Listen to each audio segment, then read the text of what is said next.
You're listening to Last Word Radio, where you get your last word.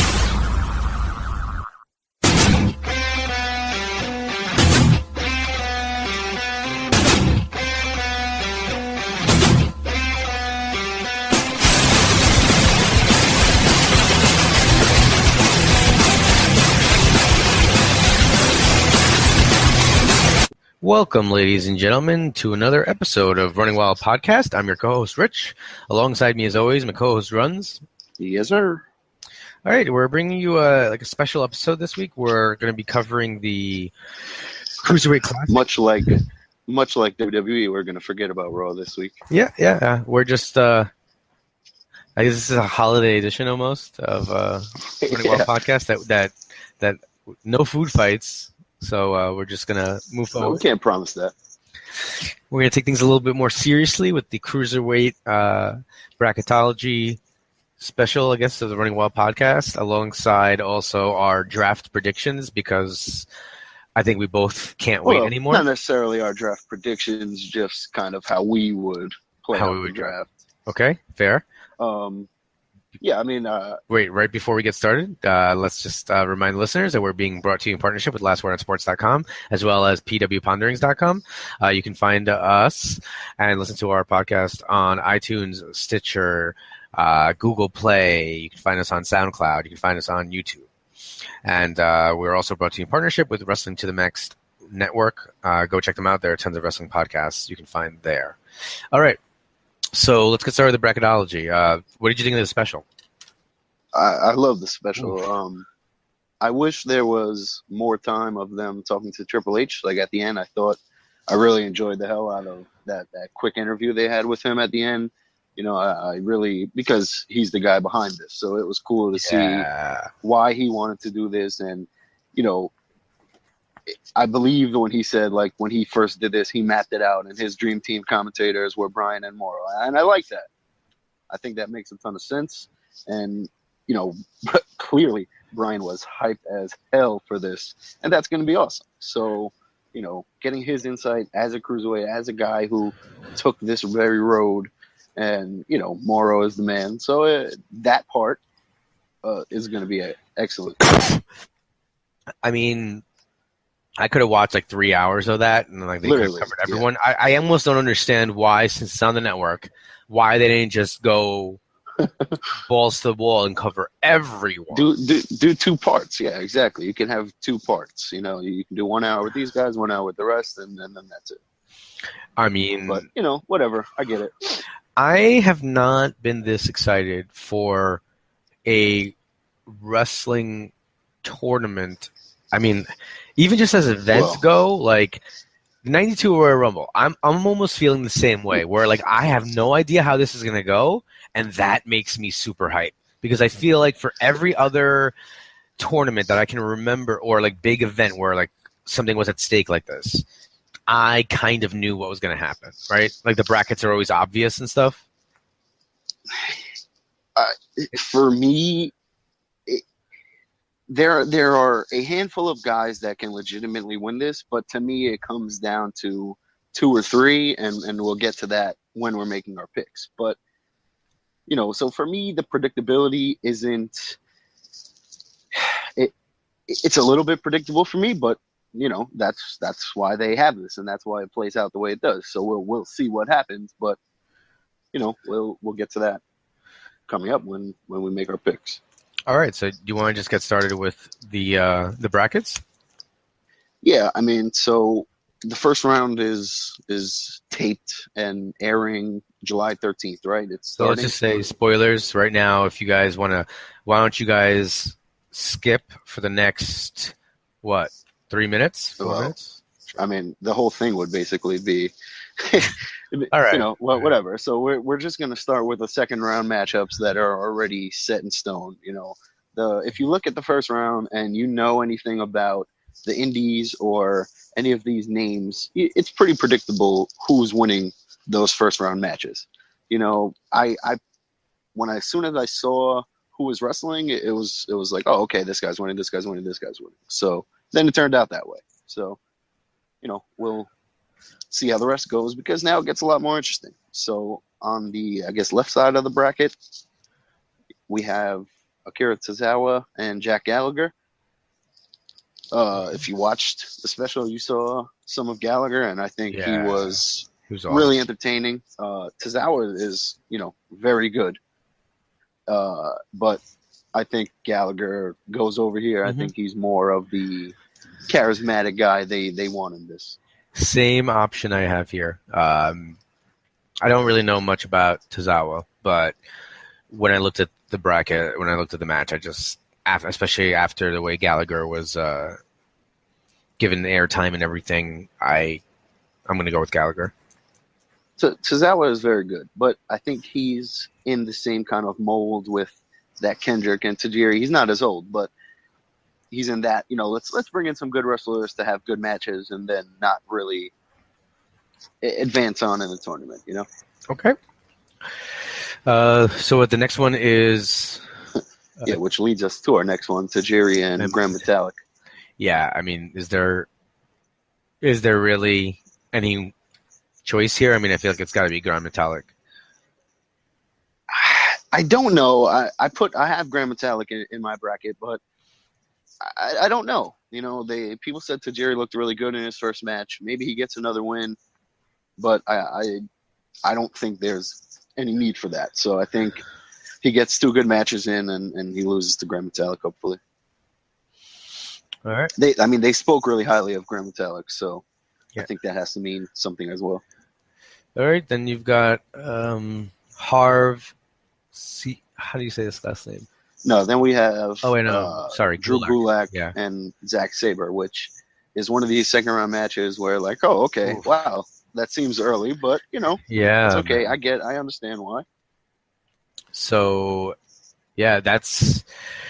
For this one, I mean, I'm going with Sabre Jr. just because I feel like he's going to go far in the tournament. But I can't believe that I'm already crossing Drew Gulak off my list. Yeah, I mean, there's no way Sabre loses here. But I think, it was weird to me that Gulak was in this because he's not really – he doesn't seem like that cruiserweight to me. And I guess that goes to what they were talking about on the special, cool. with the different styles. Exactly, which I really enjoyed because – I didn't really think of it that way. And then as soon as they said it, I was like, oh, shit, you're right. Like, Sabre is this way and, TJP and all that stuff. So, good insight there. So we both agree here. No surprise, Zack Sabre moves on. No. And then we have Norm Dar and Ho Hun Lin from, I believe, China? Yeah, I believe so. They said Hong Kong. Which is pretty crazy. Yeah, so I don't know much about either, but I know I'm pretty sure that Norm Dar is from Ireland.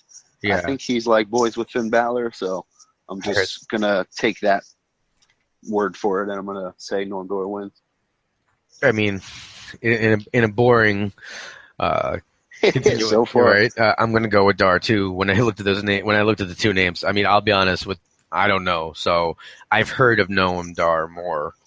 And just because of that, I'm going to pick him. Yep. So now we'll move to the other side. At the top, we have Brian Kendrick and Anthony Nese. Oof.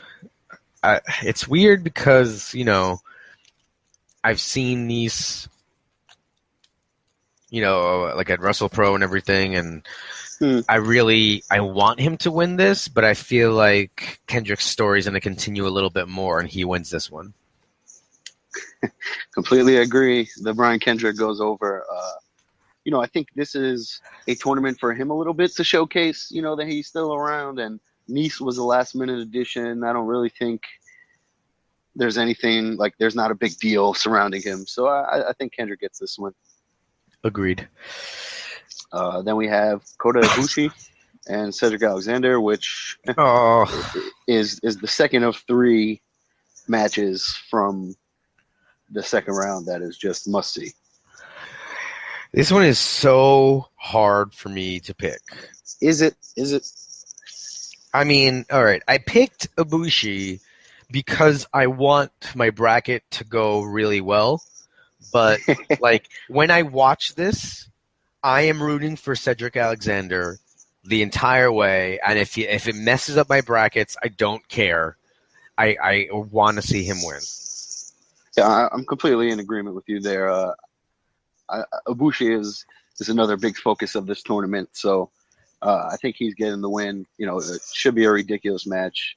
I wish Cedric Alexander wasn't facing him in the second round, you know, because I think this should be a showcase for Alexander too. Yeah. But, you know, maybe like if he was in that match with Gallagher instead of Metallic, and like if you just swap those two guys, then we're both good, you know. So whatever, I'll enjoy the hell out of this match. I'm sure it'll be great, and I think Ibushi is going to get the win here. Now the third of the three must-see matches for me is TJP and Johnny Gargano. Which, what the hell? Why are they fighting in the second round, man?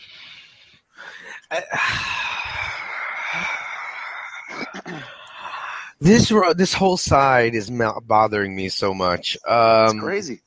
So, this is the craziest thing ever because I love both of these two guys. Yep. Absolutely. And I'm not going to be upset if either one wins. No. But for some reason, I mean, okay, so I think that because Gargano has already appeared on NXT and he's kind of a known product, I think TJP wins here. I mean, clearly we should have just be talking about this bracket and not making predictions because it's all the same.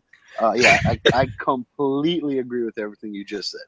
You know, this is a showcase for TJP. This isn't Johnny Gargano doesn't need this, and you know I think him beating Ciampa in the first round is a good enough win, and that's their storyline. So maybe something happens with Ciampa and he interferes or somehow costs Gargano, you know, something like that. But either way, I think TJP is going over here, and rightfully so.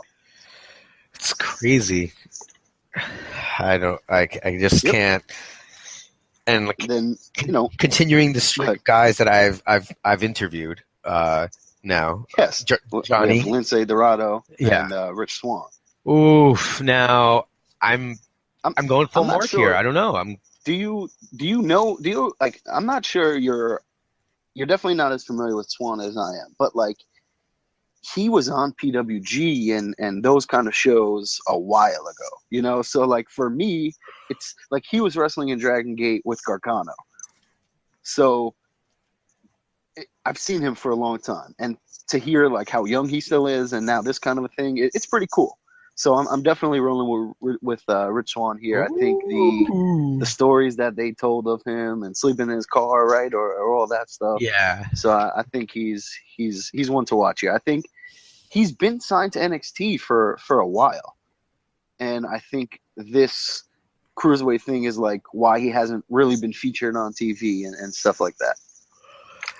That's our first disagreement. Yes, finally. Because I don't know Rich Swann that well, to be honest. Yeah. And if I have to, I don't care how this sounds. I got to see Lindsay Dorado. You know, like I got to like do a backstage interview with this guy. He's a real nice guy, like legitimate nice guy. You know, he was one of the biggest stars on that show, and he didn't act like it. You know, which I thought was really cool. So yeah, definitely admirable when you get to see that. You know, it's always bad when you meet someone you're like, oh, come on, like you really, you know. But yeah, so I mean, then that'll take us to the quarterfinals, and we'll go back to the left side where we have Jack Gallagher and Gran Metalik. You know, again, I think Gallagher's charisma and his uniqueness is going to propel him here, and I'm not very familiar with Gran Metalik, you know, because of this Cruiserweight. I've watched their qualifying matches and I've looked them up, so I know a little bit. And you know, this whole tournament is going to be good matches, but this will be a good one, and I think the right person, Gallagher, will go over here. Total agreement. I don't have to really. I'm not gonna parrot what you just said, Jack. Yeah. I mean, in probably one of the. This will be very, very good, but I think, very predictable. Zack Sabre and Norm Door. Yeah. Zack Sabre is winning this match. But who knows? All these guys are in this thing for a reason. Maybe they have Zack Sabre pegged high already anyway, and they're like, he doesn't need to win this. Let's give someone that upset victory. So you never know. Ooh. But I'm gonna go Sabre here. If that would happen, my bracket would be really ruined. Well, clearly, but I think, and I think that's why maybe it does happen. You know what I mean? Sabre doesn't need this, but you give the rub to someone who beats him, and I think that could be cool. But we'll get to that, after we're all. All right, I'm gonna go with Sabre. Yeah, so definitely Sabre. So we have Sabre and Gallagher in the semis. Now on the other side, we have the Brian Kendrick and Kota Ibushi. Again, should be very good, but I totally expect Ibushi to keep going over here. Mm-hmm. Yeah, I mean Brian's story has to end at some point, and he's not gonna win it. Brian Kendrick on the Cruiserweight special really made me want to see him every week on NXT. Yeah, man. You could just see how much he loves wrestling and how he really wants to be there and having good matches and teaching these guys and guiding them.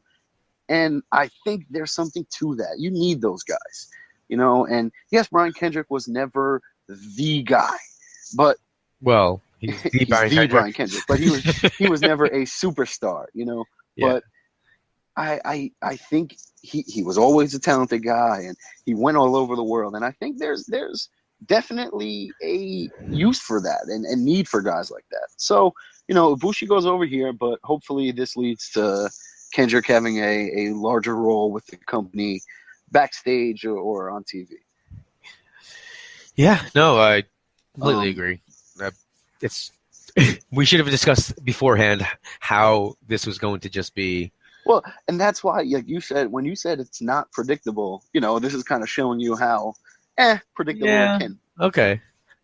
But so now we have TJP and Rick Swann, which I'm sure they've wrestled before.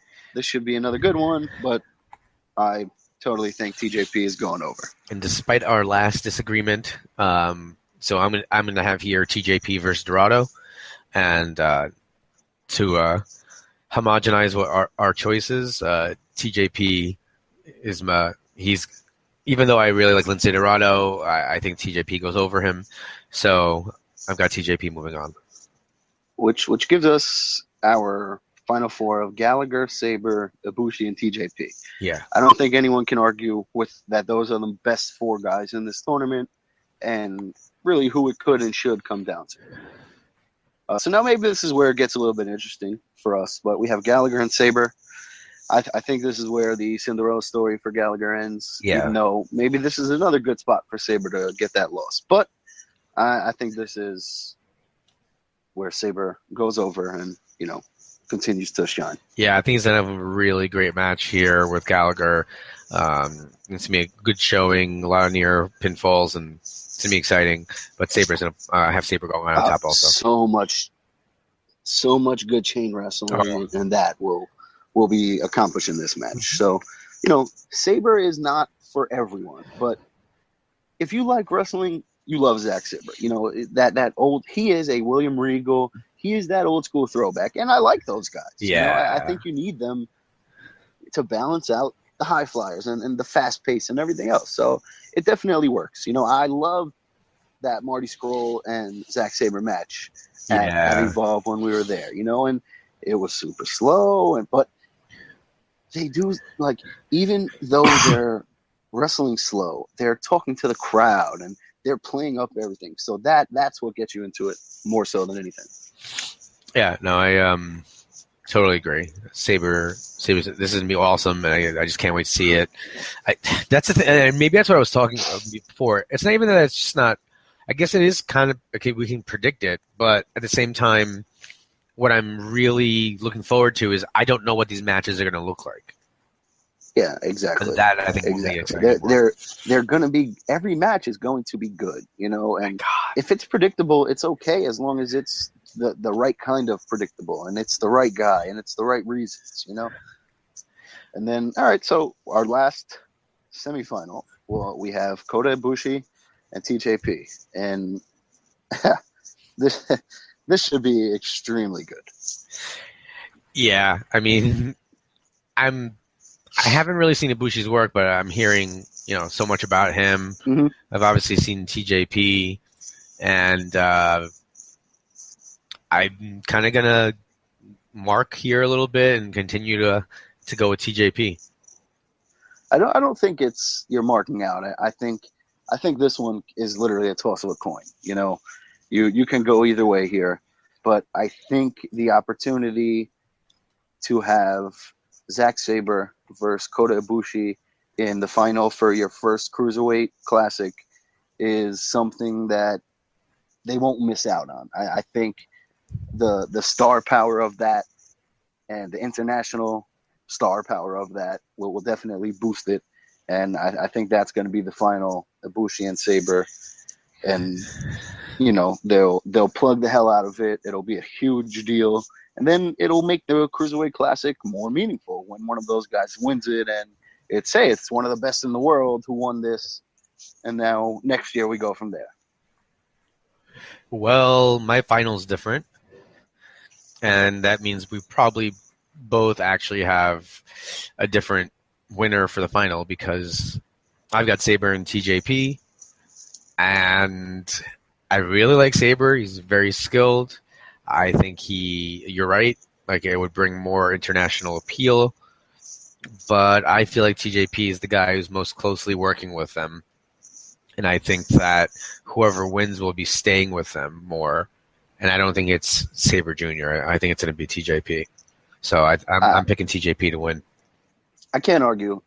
Obviously, TJP is one of the most talented guys. And, I commented the last time that we went to the Evolve show that, I don't know how many times I've ever seen anyone as smooth and as fluid as TJP in the ring. Like, it is really something special to watch. And, to hear he's been wrestling since he's 12. And, and I think that's one of the things that turns me off to him a little bit is I've seen him for so many years. He's got to be a little bit older, but he's not. And that's the crazy part. He's so good that he can easily win this, and I think any of those four that we have at the end can win it. But I'm gonna go with Zack Sabre winning it all, and just cementing his name, cementing his spot. And I totally agree with you. The winner stays, but I don't think it's just the winner that stays. I think either way. Oh, yeah. TJP will be around, and I think Zack Sabre and Kota Ibushi will be around. So you think Sabre's gonna stay? I don't know. I don't believe he does. How long can he wrestle just around the world? He is a little bit older, and he's been everywhere, and he's done everything. So I think now is the time for him to come to NXT. Is he older? They have some openings. They have some stuff going on. I'll look up his age right now, but yeah. All right. Well, either way, this is so how does it play out there? How does the schedule go? Do you know? I'm really annoyed because when I actually looked, right? So the first round starts July 13th, but it doesn't end until August 1st. So by the time we're going back to work, it'll probably be the second round. Wait, what? Exactly. It's 4 weeks. It's a month. It's 3 matches each show for the first round. So it's July 13th is Gallagher is 3 first round matches, and then next week is 3 first round matches, and then it goes like that. Oh, exactly. I thought this whole summer was just Cruiserweight. I thought it was over. There was gonna be 3 weeks of just watching Cruiserweight every day. Yep. I didn't think every day. I thought I'd be fine with that. I don't know. I don't know how I thought it would be over in a month, but this is very disconcerting. I told you. I saw it yesterday, and I was heartbroken. I just want to watch all of this. Well, this makes me then that much more excited for the Evolve show because at least we get to see more matches between these guys. Zack Sabre is 28, by the way. Oh, wow. Okay. Yep. So probably his time. Man, this is going to be amazing. I just wish the taping. I almost wish I could then, if knowing this, just exist in some sort of weird bubble and fast forward so that I could just watch all of it, just binge watch the tournament.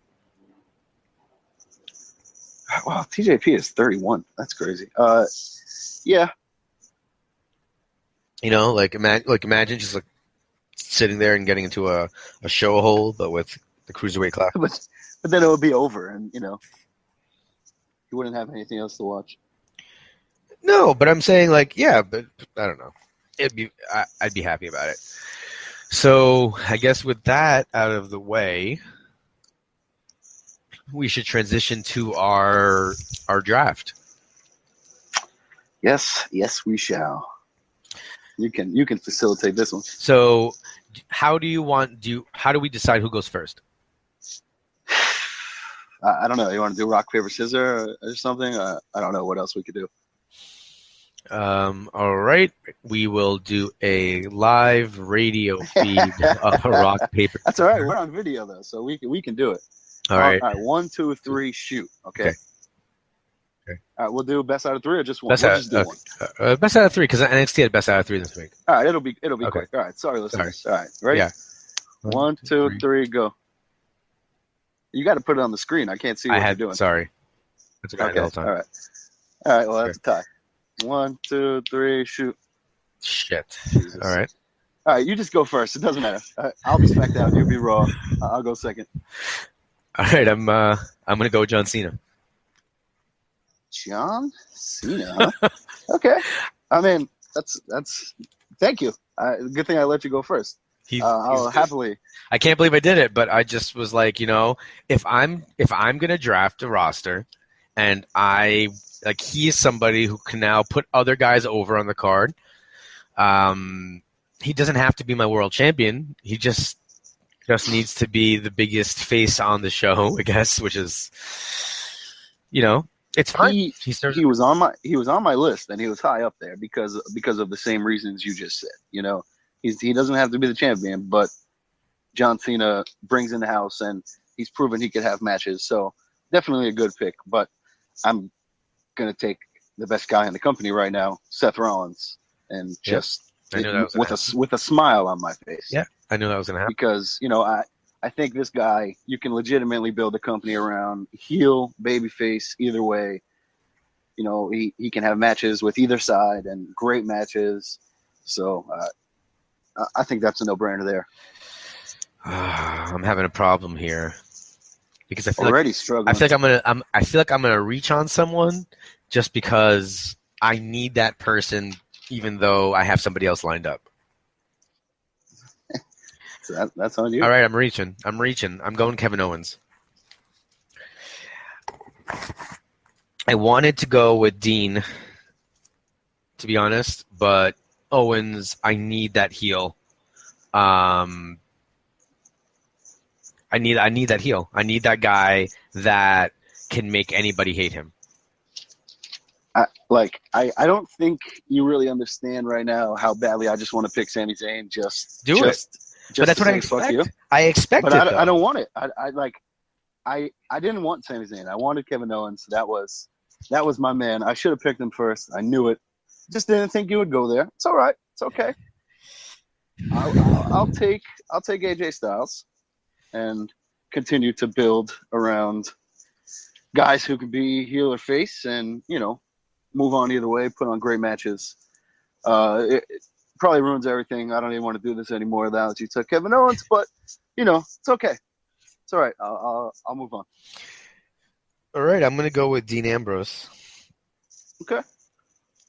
I want Dean and Owens to be my two title picture guys, back and forth. All right. So those are your main guys to build around, which makes sense to me. All right. Well, here, I don't know if this is a monkey wrench or anything, but I'm gonna call up the Demon, Finn Balor. Damn it. And bring him to SmackDown. Just again, adding on to the list of great wrestlers. All right, with my next pick, I'm going to take the New Day. New Day. I don't think I have to. See, I didn't even. Go I ahead. don't think I have to explain that pick. See, for me, they weren't like I put them on the list as a courtesy, but I didn't even like. They're great, but they're not singles wrestlers. You know, like I'm not sure they're getting over on their own anymore. They're going to be an important part of my show. Okay, I get you. So that's why I need them there. All right. I mean, you might as well just call my show New Japan because I'm taking Nakamura. Wow. You know, Nakamura, Balor, Styles, all have history, all have had matches. So I think that transition is seamless. And then you throw in Runz already. So I think Nakamura is definitely a building block, especially internationally. Man, all right. I'm going to go with a little bit of a shocker, I think. Miz and Maurice. Okay. He's a great heel. I want to have good heels. And I have Owens, and now I'm going to have Miz, who will always draw heat. It's funny because it was tough. It was tougher than I thought to actually get 20 guys. Yeah, no. 20 guys on a list here, right? Guys that I added at the end, and you know, to me, he is a great mid card guy, and you do need that. And you know that's why I've picked some of the guys who are just having good matches because you can put them anywhere. And so I think that is the key of the Miz. I like that. See, I was gonna go with someone else, but I'm gonna take Sami Zayn. No explanation needed, but I'm glad they're separate. Yeah, I think that's necessary, and you know we can always.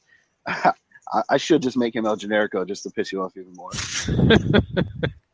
Yeah, you're not allowed to just change the guy's gimmick, okay, as you please.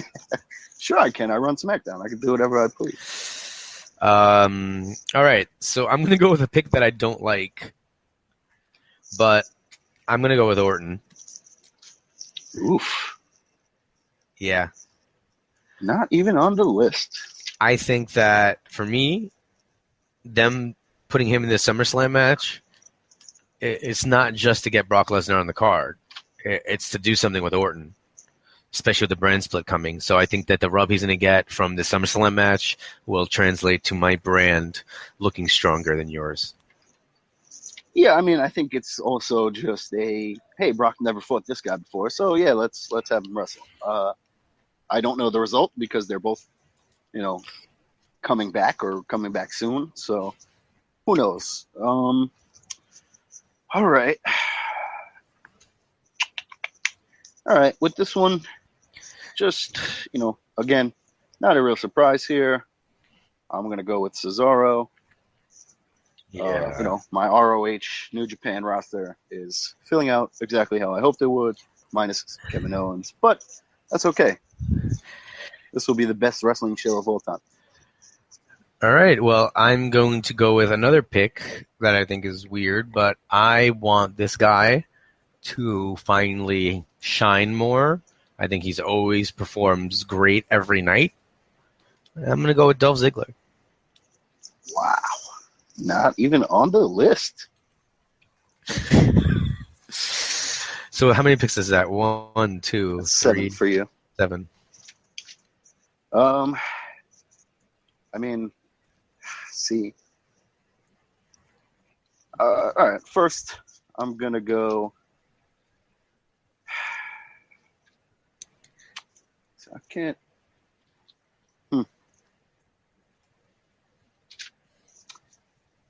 All right, I'm gonna take Samoa Joe. Wow, not even on my list. And I'm just, you know, it might be the fault of watching 2002 through 2005 Ring of Honor and seeing Joe built as the dominant heel and have awesome matches and all that kind of thing. So I would love to have that and bring that back. And I think with the guys on my roster, he fits in well as being that monster. He's able to look a little bit bigger than Styles and those kind of guys. All right, my next pick is also from that same roster, the NXT roster currently. I'm going to go with Bayley. Son of a bitch. That was my next one. I mean, just before you even get started, I'm just going to counteract that and pick Sasha. So go ahead. Okay. She's the female John Cena. Yeah, and I think quite appropriate that, we ended up picking them back to back and in the same spots because rightfully so, they're two of the most over and best women they have on the roster. So I'm glad to see they made your list because I know they were high up on mine. Yeah, so now you picked Sasha. What do we have? One pick left? 2, 9 and 10.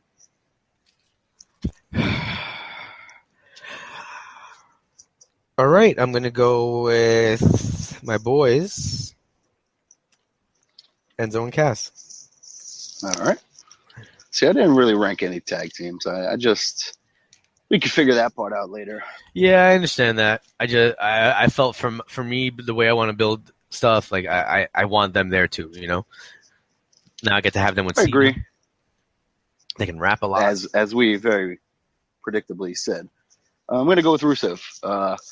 He's came on. Wow, not on my list. Very strong. Very strong lately. I loved his character when he first debuted and he was undefeated. And I had all that going until he ran up into the Cena wall. But, he's come on lately and I've always enjoyed his work. I think he's good in the ring and really good on the mic. So I think he could be a good player, on that lesser show. He could be the focus. All right, so for my last pick, I'm either going to go safe right now or I'm going to go with an outlier I had on my list. Okay. All right, I'm going to go with my outlier. I'm going to go with Johnny Gargano. I really like him. I think he could be a really good mid-card player on my show. I feel like he can work that underdog angle. I like that he is a cruiserweight, and like Triple H was talking about, not one of those like I have to do 9,000 flips cruiserweights. Mm-hmm. And he's a good wrestler. I think he's got easy. He's an easy guy to like get behind. Very like. Yeah, I agree. So he'd be good on my show. And I mean, just to fill out my show, not sure exactly what role this gentleman would be playing, but I'm going to draft what is it? I can't, for some reason I can't remember it. I'm going to take Paul Heyman, and I'm going to either have him run my show or I'm just going to have him manage some guys. Either way, he's going to help get the show over. Nice. Wow, that's a curveball for me, but that's a great pick. Oh, I knew it would be. And I was thinking about it last night. Like, I don't want to draft Brock. Like, there's no point. But Heyman is someone that I think would be a cool, like, if Shane just drafted Heyman and was like, what the hell? Like, he's separated from Brock now. What's going on?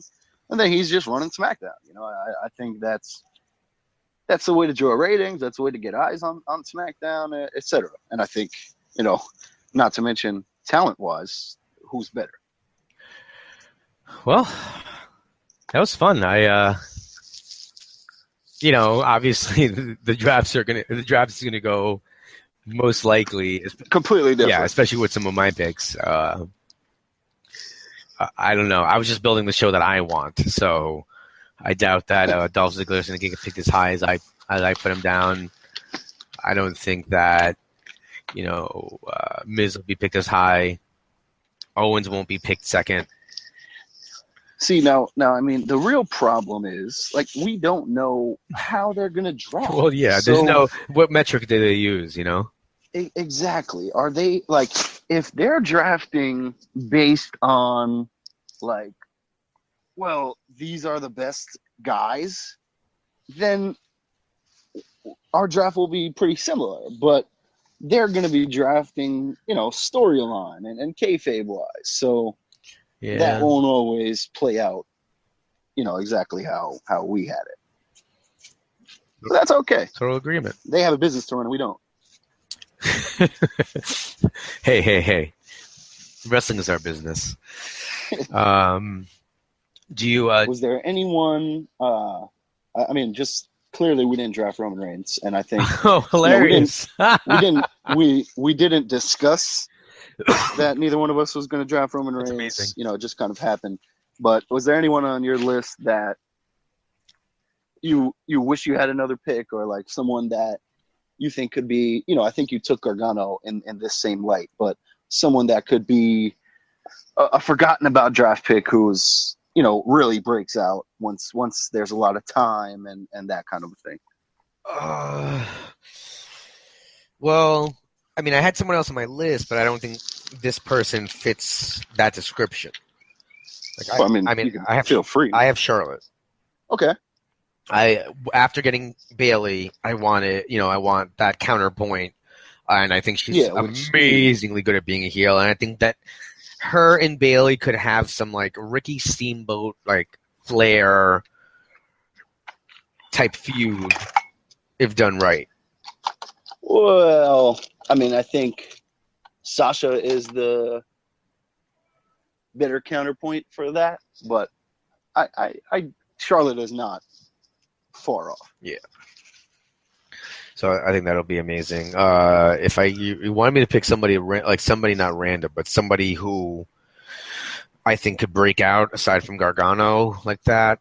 Well, we discussed it a little bit, when we talked about doing the draft, and I mentioned Luke Harper, and I mentioned him as being someone who could get separated from the Wyatts and then really shine on his own. Maybe lead the Wyatt family, maybe just do his own thing, but that type of guy where, he has some shine. He's definitely underutilized on the bigger roster, but with the smaller roster, I think he's a guy you can really get behind. He's a good character. He can talk. He looks like a freak. He's a big dude. So I think that always helps me with the believability aspect. All right, so then I'm going to pick someone weird. I'm going to go with Alberto Del Rio. He's not he's a former world champion. All right, but I mean, he's fallen so far down. All right, so then I'm going to go with Zack Ryder. Okay, see that's a little bit better. I just love that guy. I'm going to immediately make him do True, what is it? Z. I forgot the name of the show now. Z True Long Island Story. Yes. All right. I would just commission him to just do that over and over and over again on a weekly basis. Those things were amazing. And I think whenever he wins, he's so over. He's really so over every time he wins, but they don't keep going with it. Well, I think that's part of the problem is, he's perfect in that role. He can do anything we ask of him, so he doesn't need much, Yeah, but I don't know.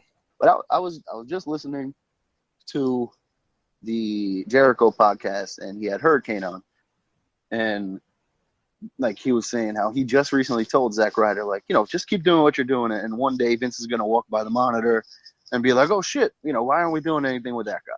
And he said, that's exactly what happened to Shane Helms. He had a BS promo with The Rock, and it went over huge. It got a good reaction, and then the next week, The Rock called him and was like, hey, we're in the main event and you're going over. And he was like, get the fuck out of here. Who is this playing a joke on me, And then he said he showed up, and sure enough, he went over and got a little push, and then, whatever. But that's how it happened. Vince saw him in that promo and was just like, hey, what the hell? That's amazing. That's a great story. Really, it was really entertaining podcast because he said something else about how he was in WCW when Shane bought it, when Vince bought it, and he said he walked in and there was a sign on the door like McMahon or something like that, and he was like, WCW was always trying to work the boys, so no one really believed anything. And then he said they were in a meeting, and Shane just walked in the meeting, and he said Shane looked at Buff Bagwell and Lex Luger and was just like, "Hey, what's up, guys?" and he said that was just like a nail in their coffin. Like, yo, you guys are so fucked. Like, you guys either bad blood, whatever the case, but like, hey, look at where we're at now. So it was a good listen. Pretty entertaining podcast. I need to start listening to Jericho's podcast. I just haven't. You don't really have to. Yeah. Like I listen to the ones where I like the other guy, or I think that guy could provide some interesting stuff. There's a lot of times where, like, say you'll be describing someone that I don't know, and I'll be like, oh yeah, like he teaches, right? Like, oh, he works in your school, and you'll be like, no, he works in a different school. Oh yeah, the other school, right. Like, that's what Jericho does a lot of the times. Like, he'll act like he knows what the other person is talking about when really he has no idea. And then he says something where you're like, wow, you really just have no clue where he was going with that. I'll tell you what I am going to listen to. Colt Cabana has Jim Brunzell on his podcast.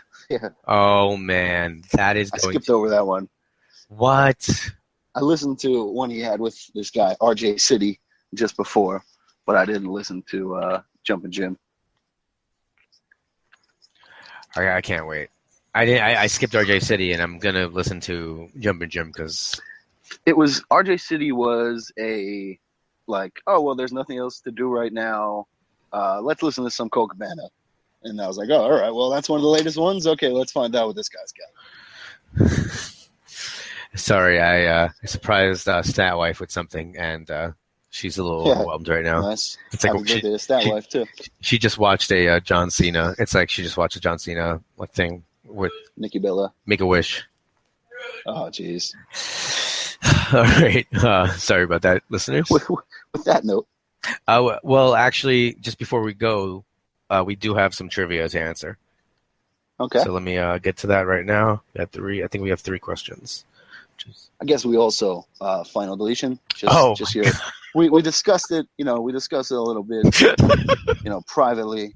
But I just, I want to get your thoughts. But I want to say that this whole Matt Hardy angle, right?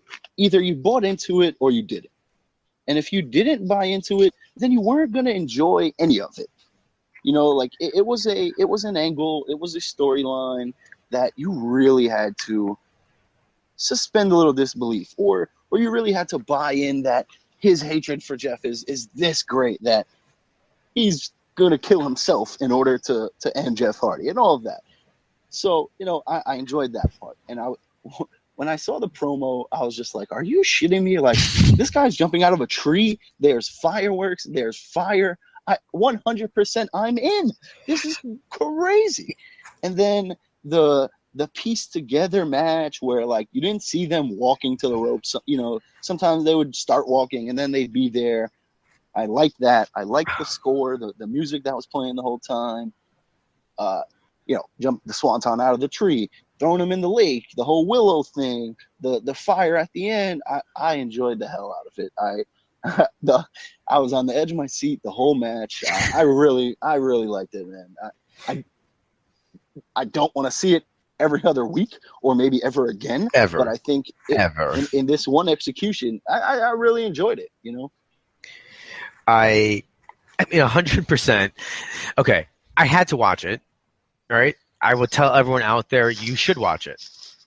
I mean that. I personally like the way they cut it, the way they edited it, and that was a stylistic choice to make it like an action movie. It's one of the reasons why I think the Jason Bourne movies for me I don't always love, because it's that way too fast cutting away, like fighting, and it was a little jarring to me. So like I was having a problem, like it was hurting my eyes almost. Like they were doing such quick cuts, like my brain couldn't keep up with it. It was ridiculous. Even before Matt Hardy sends his drones over to Jeff Hardy's house and he's got like a 3D image projecting from one of the drones, which I want to know if that was like a real. The Vanguard 1. Like, was that real? And then Come other than that, I mean, Jeff just.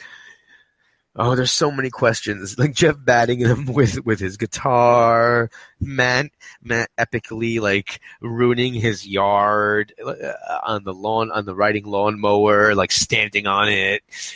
His accent, everything is just so crazy. Rebby Scott, coming out and just speaking in Spanish to Senor Benjamin, telling him to go prepare. It was so. I thought it was funny that, like, even though they were going to wrestle everywhere, Senor Benjamin had to put the weapons under the ring, too, which was funny. Like, could have just thrown them all over the place. Yeah, that was kind of, like, weird. See, but, like, you watch and enjoy Lucha Underground. Like, this was very similar to how Lucha Underground is not necessarily produced, but how it's produced and how it's presented. I also don't comic watch booky. it. But I also don't watch evil. it too much. Like that actually, like, it's kind of cool sometimes. But for me, like, I don't even look at Lucha Underground though as like a regular wrestling product. Like I look at it as like a show. And TNA to me is normally a wrestling product. So this is like a funny one-time thing, right?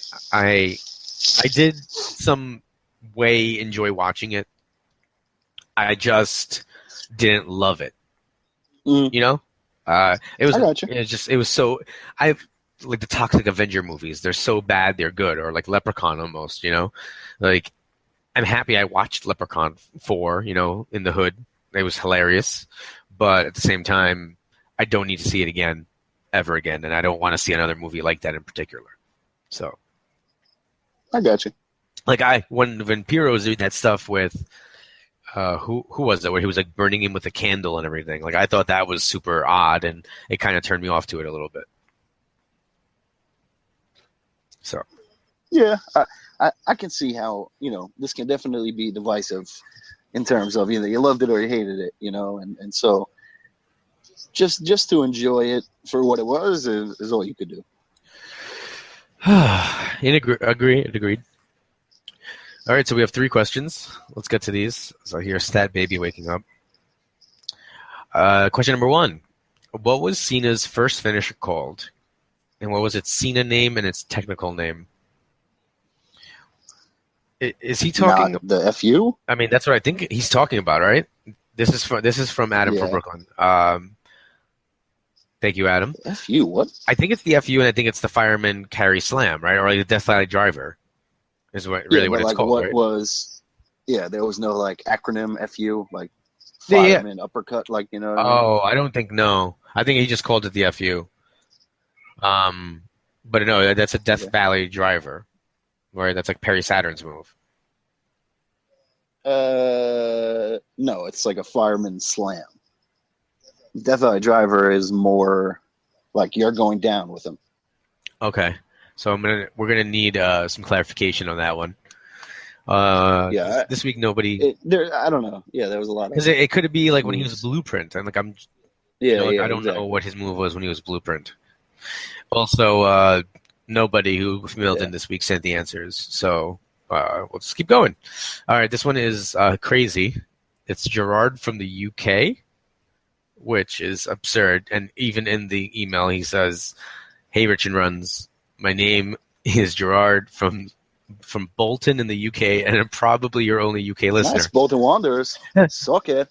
Wait. Football. I love what he says, and probably your only listener in the UK. Listen. That's awesome. Stop being presumptuous. Stop being presumptuous, okay? I'm sure we have like many.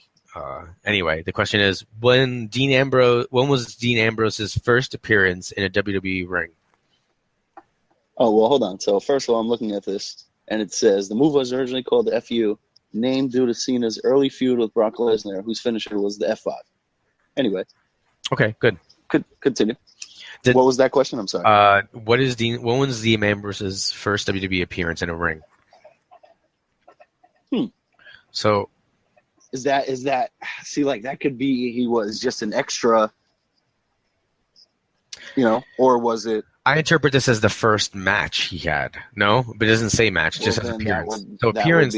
Appearance would be match would be TLC yeah. 2012, or appearance would be Survivor Series. Yeah. But if like NXT wise, he was there for a while. I'm gonna say Survivor Series 2012. I think that's the answer. All right. That was his first appearance, and then TLC was his first match because he was there. And the last one, you should be able to get this. This is from. Oh, see, John Maxley has his first match on Velocity, 2014. Oh. Anyway. Jim from the Bronx, and it says, who was the first Ring of Honor heavyweight champion? The first Ring of Honor heavyweight champion was Xavier? Who? Xavier, I believe. Xavier? Yes, because he won it in like a scramble with like Daniels and Bryan and all that, and low key. And then like he wasn't respecting the belt or something like that, and he lost it to Joe. Let's see. And then Joe was Aries. Aries was Punk. Oh, Loki. Loki was the first one.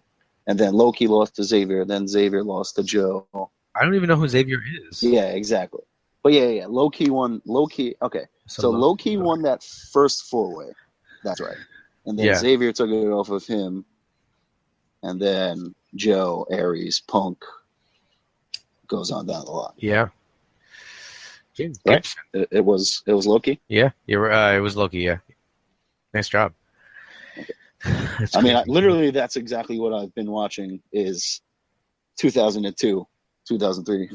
Like these are the Ring of Honor shows that I was watching. So, like, I heard the whole storyline of, like, why Xavier wasn't a good champion and, you know, what Joe was trying to do, et cetera, et cetera. So that's where I first went. But then when I remember the scramble, low-key, definitely wins that. Well done, sir. I mean, hey, shout out to the Bronx, shout out to the UK. That's crazy. It's crazy. Yeah, international, man. I'm blowing up. All right, ladies and gentlemen. At least he knows he's our only one, though. Thank you. I appreciate that. I do. Me as well. All right. Is that, you got anything else?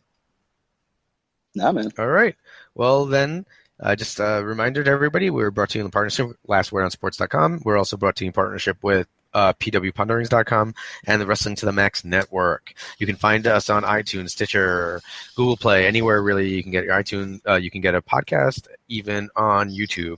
And you can follow us at Running Wild LWOS on Twitter. You can go to Running Wild on Wrestling on Facebook. You can follow me on Twitter at Rich_Laconi, LACONI. And with that out of the way, just a reminder that you've been listening to the podcast that is just too sweet.